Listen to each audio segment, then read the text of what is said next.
everyone, we're reading a story for you. It's called Magic Treehouse Dolphins at Daybreak. Let's get going. And remember to click the subscribe button for more videos. Chapter 6. No, Chapter 9. Ouch! The sun shone on the ocean. It sparkled like a diamond. Jack felt safe now. His dolphin was taking good care of him. The dolphins slowly down as they neared the reef. Jack lowered his feet. His felt the bumpy corals. He let go of the dolphin fin and stood up in the water. And stood too. Then she threw her arms around her dolphin and gave her a big hug. Thank you, Suki, she cried, and she kissed the dolphin's nose. Suki tossed her head and clicked at Annie. Kiss Sam now, Annie said to Jack. You're nuts, said Jack.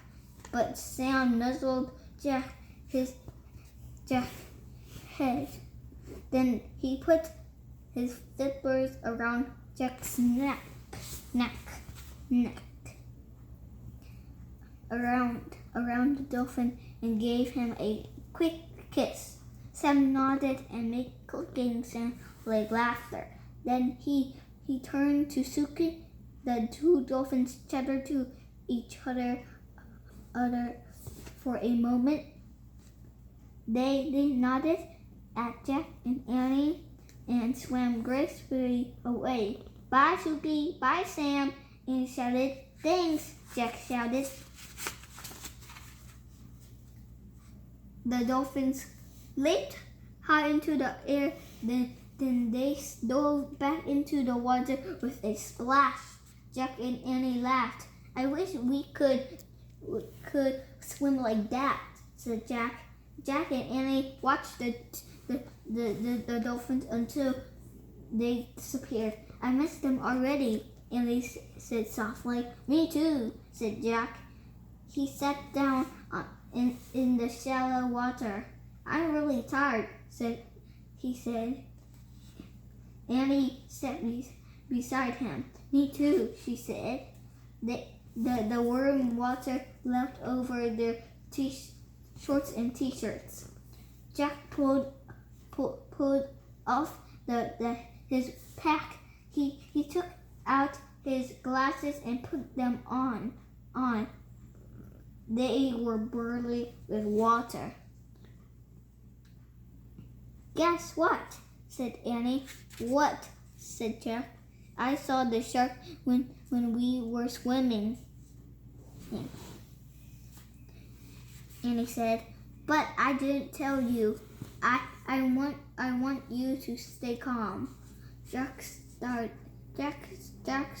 stared at Annie. I saw it too. I just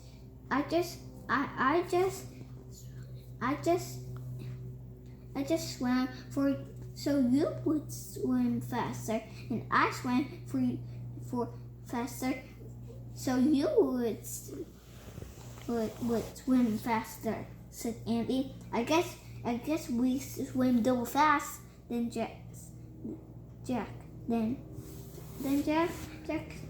said Jack. He shook his head with wonder. What now? Said Annie. We go home, said Jack. But we haven't solved Morgan's riddle yet, said Annie. Jack sighed. He pulled his notebook out of his pack. It was soaked. He pulled out the ocean book. It was soaked too. We failed, he said. My research is all wet.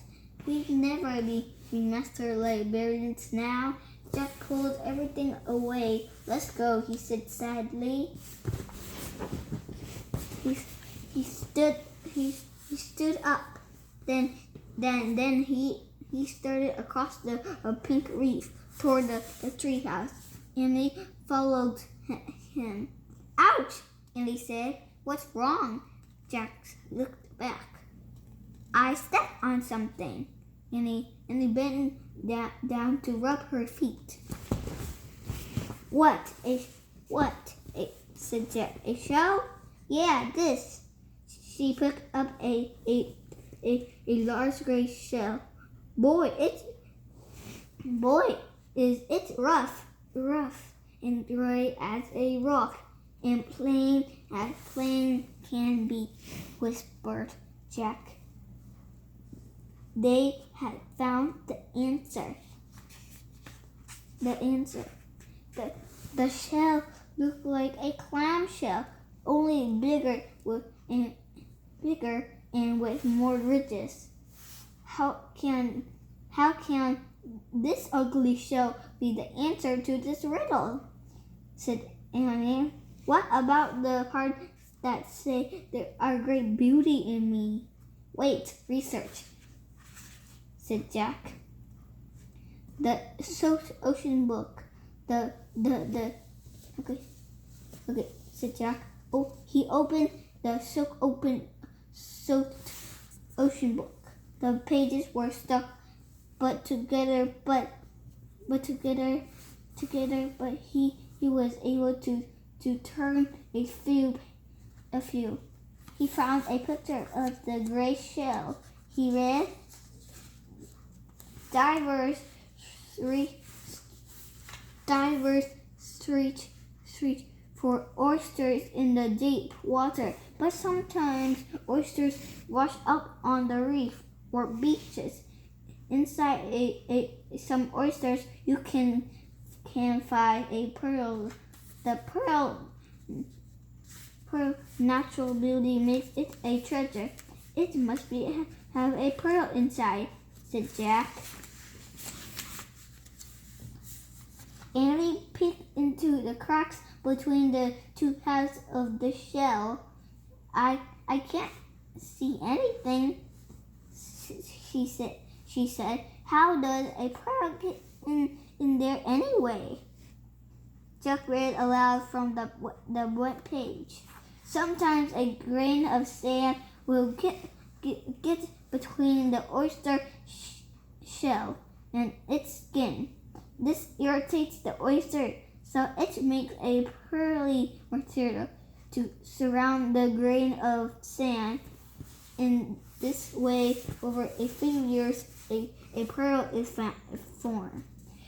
I can't tell if there's a pearl in there or not, said Annie. Maybe we should bang it against a rock, said Jack. Now that will really irritate the oyster, said Annie. Yeah.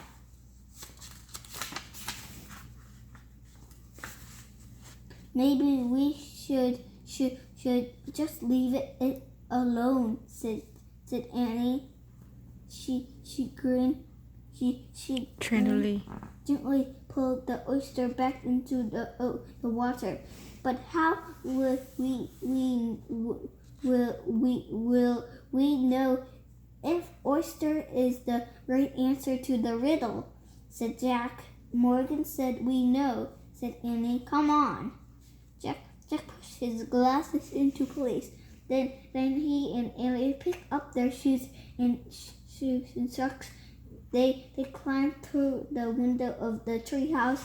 Morgan's squirrel was lying on the floor. It was open. Look, said Annie. She and Jack stared at the squirrel. The riddle had then faded away. In its place was one shimmering silver word, oyster. Morgan's magic, whispered Annie. Jack let out a huge sigh. A huge sigh. We got it right, he said.